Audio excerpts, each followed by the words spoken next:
The views, thoughts, and opinions expressed in this episode are that of the guest and host and do not necessarily reflect the values of sponsors or other associated organizations.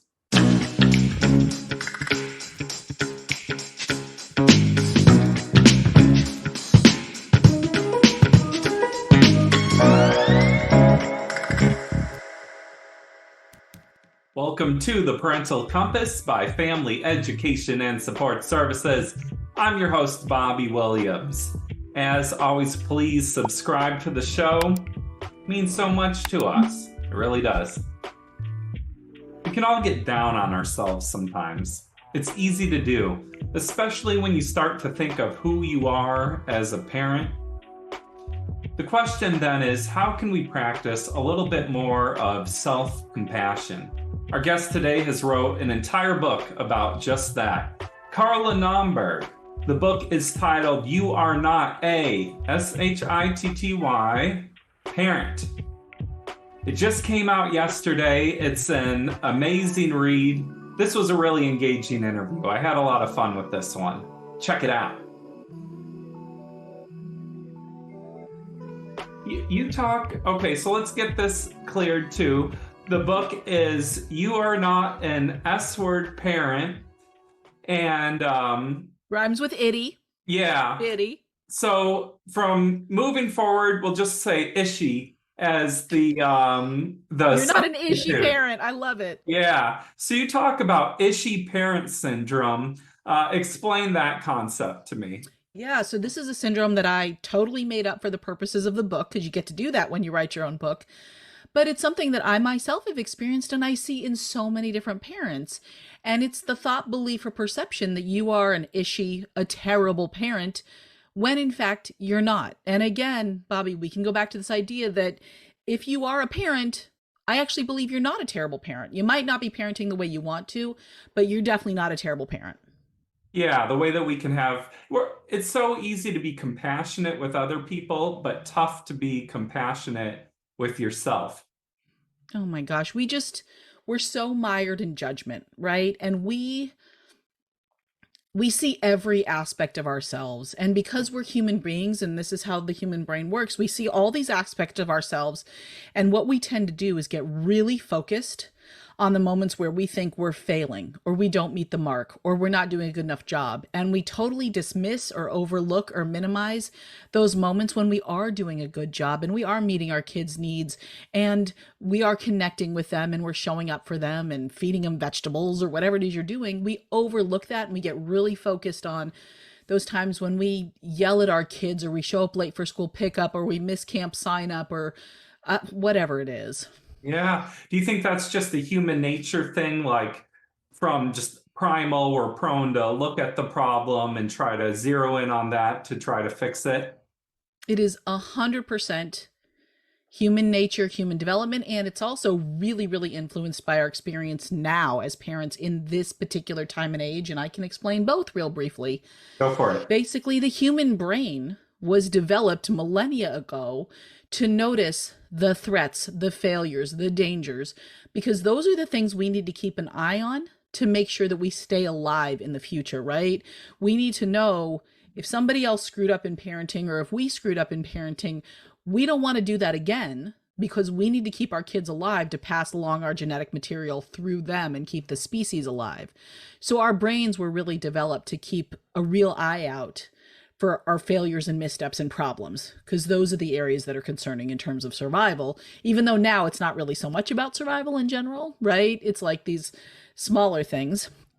I mean, a lot of us do keep an eye out on survival issues. If your kid has a peanut allergy, you're going to be hyper focused on making sure the food they eat is safe, right? But in addition, it's all this additional stuff that we maybe don't need to be so worried about in terms of survival, but our brains are still primed to think that way. The other issue, of course, is social media. And what we see is this constant and false representation of how parenting looks. And I'll give you a great example. It's not just social media, it's reality TV. And I recently watched a couple seasons of a show about two parents who have like 15 kids and no childcare. And not once in 2 seasons, Bobby, did the mom lose her temper with the kids. And I was like, nope, I don't buy it. This That is is not, fiction. Yeah. it's fiction. It should be, but it's painted as reality. And so all of a sudden, we parents who are watching these reality shows or scrolling through our Instagram feed and seeing all these pictures of happy families on the beach, and there's no pictures of kids crying because they got sunscreen in their eye, or their sibling threw sand in their face, or they got dirt in their snack. Like, that's my experience of the beach. But apparently, if I believe social media, every other parent has a perfectly happy time at the beach. So reality TV and social media really distort our perception of what we think parenting looks like.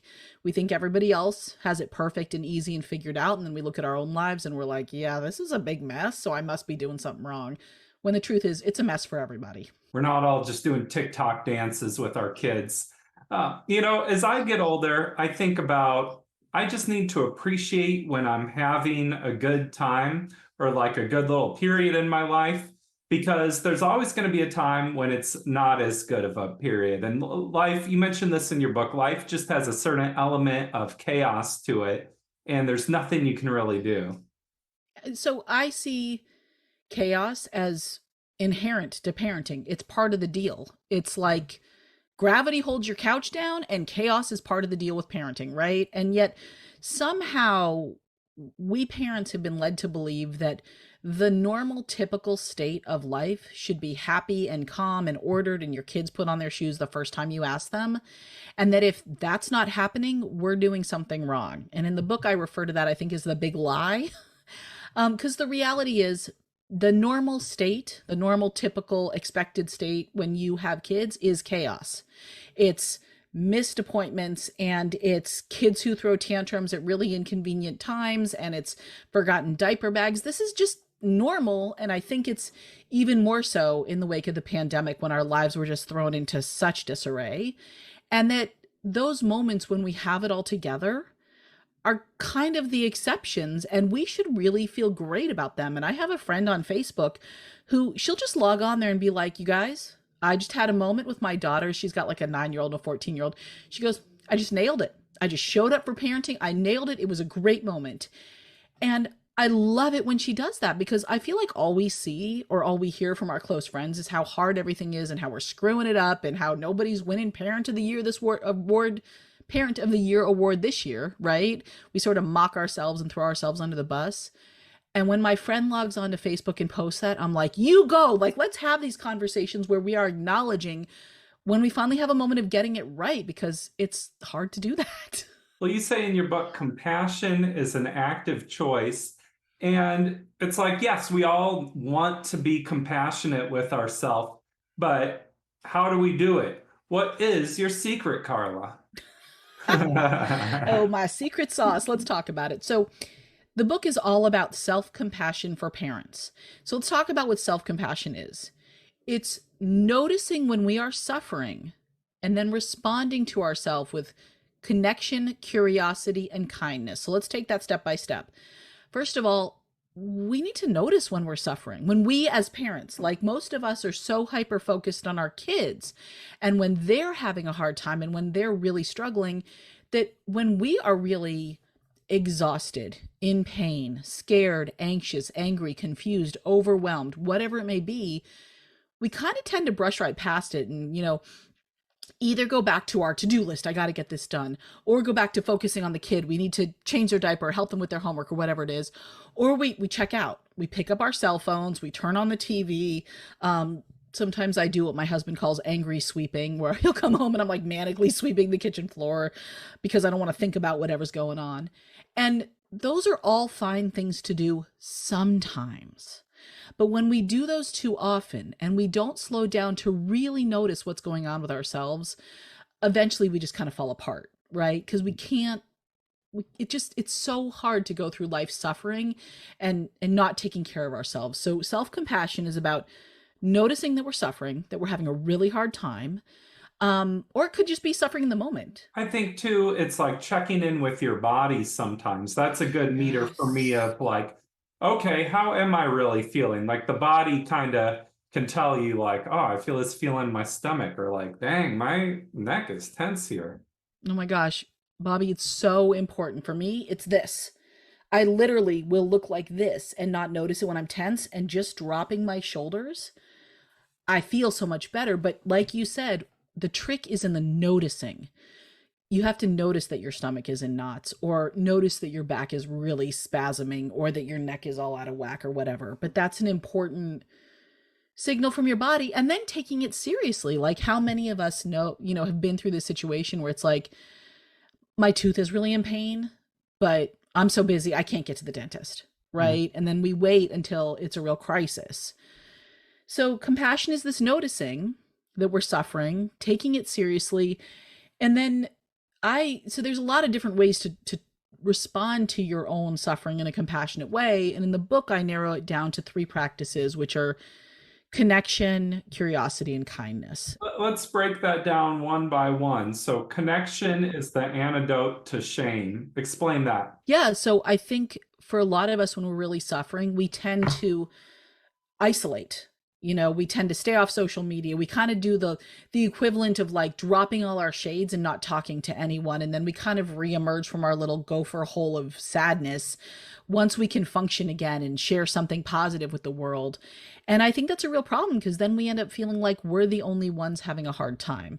So I go through a lot of different ways to connect in that chapter, but I think the most important one is based on the work of Kristen Neff, who's a psychologist out of Texas who's done groundbreaking research on self-compassion.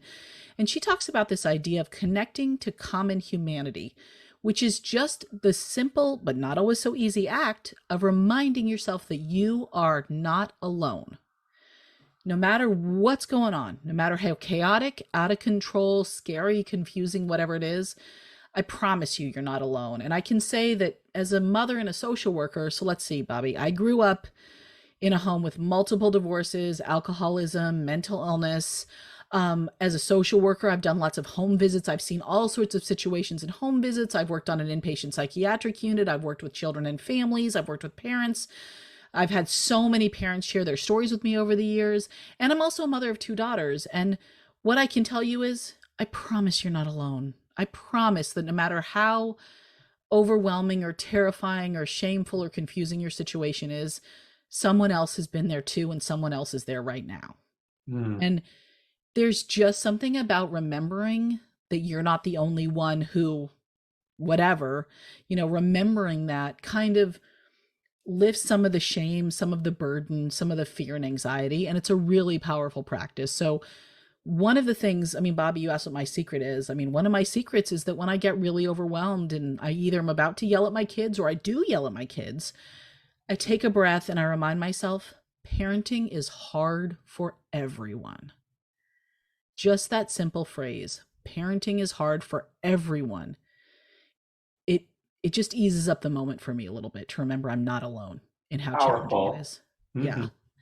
So that's one piece of the connection. Curiosity is just about noticing your suffering and getting interested in it, which is kind of a hard thing to do sometimes, but the more you practice, the easier it gets. And you can ask yourself really basic questions like, what's going on right now? Because we can get so confused in those difficult moments. Just saying to yourself, what's going on right now? How do I feel? Sometimes I'll just be like, I just feel bad. And it's like, I'm not even sure why I feel so bad. Yes, you said something really important there, Bobby, which is, I'm not even sure why. You will notice as in the book and as I go through some of these sample questions, I actually rarely encourage people to ask why. Because often we don't know. There's no one clear answer. And the narrative we make up about why we feel bad might actually not be very helpful. So I think a more interesting questions are, how do I feel? Both in terms of your emotional state and your bodily feelings, right? Which are so connected. And what do I need? And sometimes it's as simple as, oh, I need lunch. I'm being a cranky mess because I haven't eaten anything in 6 hours. And sometimes it's a lot more challenging, right? I need to find rehab. I need to find a therapist. I need so much more childcare. I need to get my child on medication, right? Sometimes the answers are really hard and painful. And when you know that you always have self-compassion in your pocket, when you always have this tool for treating yourself with kindness, which we'll get to next, it's a lot easier to face these really hard questions. And for parents who have a really hard time imagining even asking themselves these questions, I would encourage you to connect with a therapist or connect with a spiritual leader, rabbi, or imam, minister, priest, whoever in your life feels safe to you that you can access, because those folks are professionally curious. Like, as a social worker, it is my job to be curious with my clients. And sometimes having someone alongside you that you trust and feel safe with can make it easier. But again, just start with what's going on and what do I need, right? Those are really basic questions you can ask yourself. A good therapist just kind of doesn't tell you anything. They just ask the right questions and kind of guide you along. So I love what you're saying here. Yeah. And then the last piece is just treating yourself with kindness, because so often in response to our own suffering, we treat ourselves really badly. Like we isolate, we judge ourselves, we treat ourselves with contempt. We think, I'm such an ishy parent, I'm such a terrible parent, I'm screwing this up.